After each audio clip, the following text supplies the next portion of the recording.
Enjoy.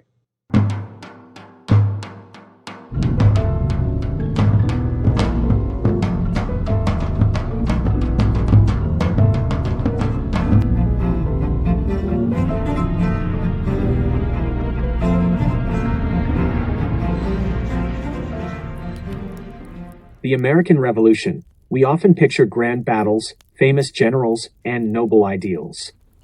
But tonight, friends, let's gather closer to the fire and delve into a darker, more shadowy side of the war, a side rarely told in history books. We're going to explore the hidden corners of the revolution in New Jersey, where loyalty was a tangled web, and the line between soldier and outlaw was blurred beyond recognition. Tonight, we'll meet the men called Skinner's Greens, and a fiery old captain named Cornelius Hatfield, who led his family and neighbors in a bitter partisan war. And we'll venture into the deep pine forests to encounter the shadowy figures known as the Banditti, who preyed on friend and foe alike. Hold on tight, folks, because this is a tale of desperation, betrayal, and survival in a land consumed by conflict. New Jersey Volunteers. Skinner's Greens.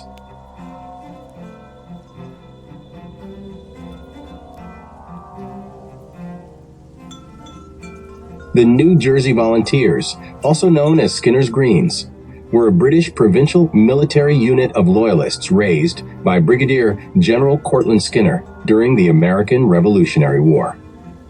They were involved in various campaigns, including the Battle of Long Island and the Battle of Kings Mountain. The regiment was disbanded in 1783, and many members resettled in British Canada.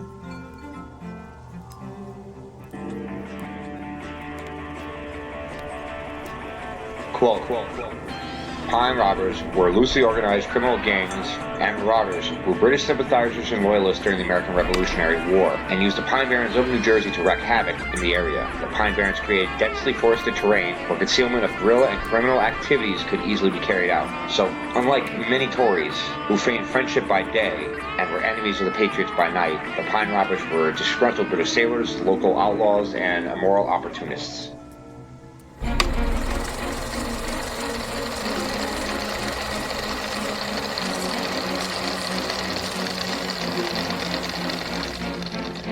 One, the Woodhouse 1702 Foundation Patriot Household. 2, plaque at Hawkrise for 1609 Henry Hudson led expedition aboard the Half Moon disembarked in Linden. John Coleman killed by Lenape warriors in surprise attack. Captain Cornelius Hatfield Jr., the old psychopath, and fam fought as an independent company of partisans, conducting numerous raids and intelligence-gathering missions.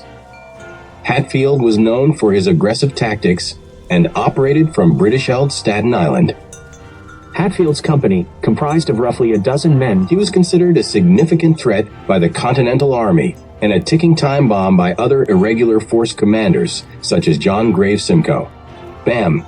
That said, Captain Hatfield in his 60s during the war was actively pursued. Moody's Rangers.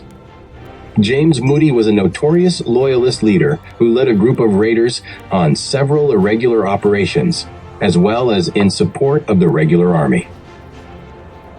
Moody's Rangers conducted numerous raids, scouting expeditions, opportune plundering, and necessary foraging in New Jersey and New York. During the conflict, James Moody lay obliquely in the gray, causing significant disruption along or deep behind the Arthurkill, Hudson River, and Long Island Sound front line.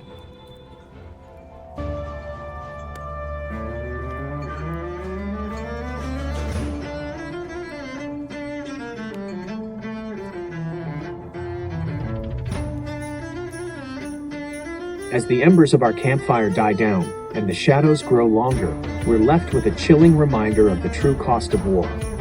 The stories of the New Jersey Volunteers, Cornelius Hatfield, and the Banditti reveal a world turned upside down, where families were divided and neighbors became enemies. These men and women, caught in the crossfire of revolution, made desperate choices in a struggle for survival. Their stories, often overlooked in the grand narratives of history, remind us that war is not just about battles and heroes, but about the enduring human spirit, tested to its limits in a time of chaos and uncertainty. So the next time you hear the tales of the American Revolution, remember the hidden stories, the whispers in the dark, and the sacrifices made by those who lived and died in the shadows of that great conflict.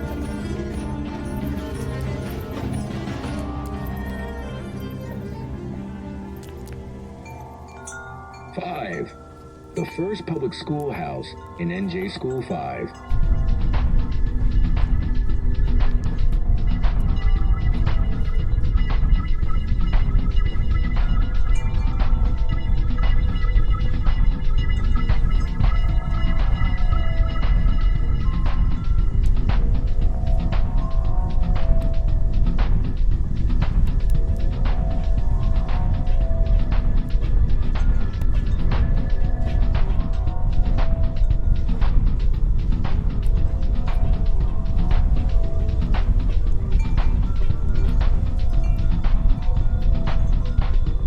Chesapeake Picaroons.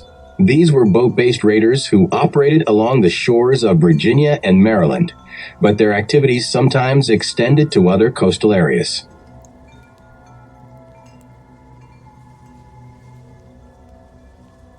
"13. Mary Alston Marsh statue or placard.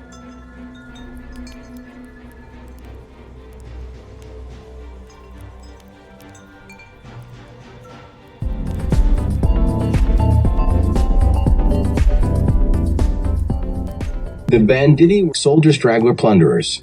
These were groups of deserters and stragglers from both the British and American armies who took advantage of the chaos to loot and plunder. Nope. Let me try that again.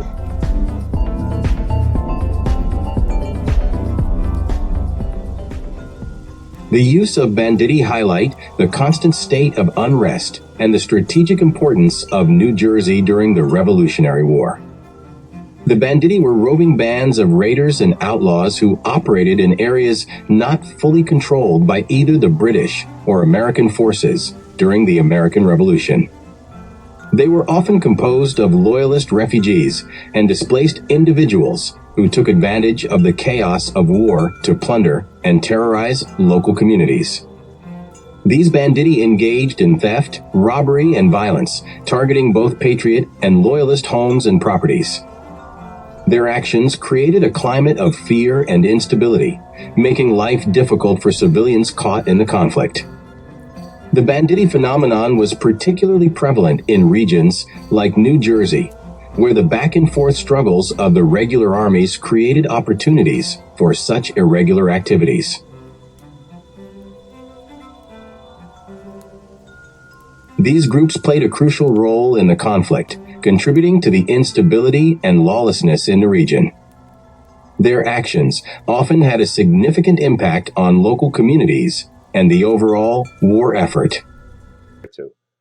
In between, there's going to be short clips of the different signs that the Truth About Colonial Linden Project would like to erect in Linden. I think we have 3 signs out of the project. Just mix in there.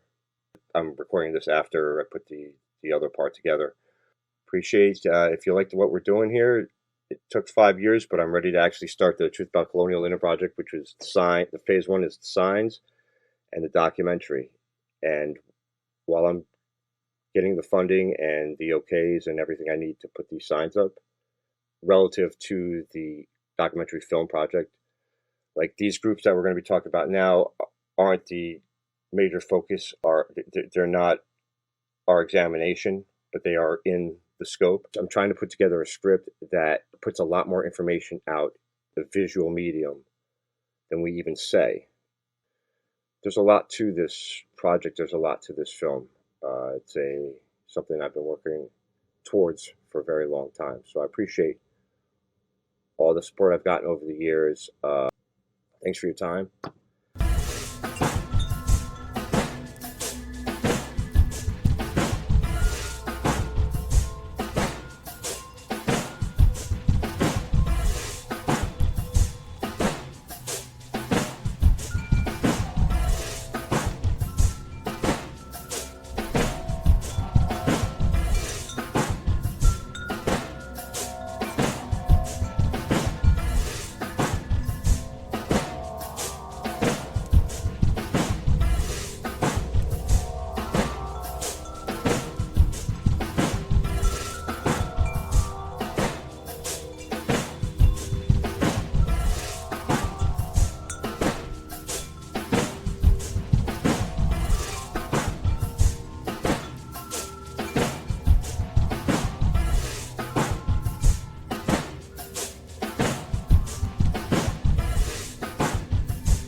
dando vida a las historias de comunidades como Elizabethtown y a las personas, tanto famosas como desconocidas, que dieron forma a su destino.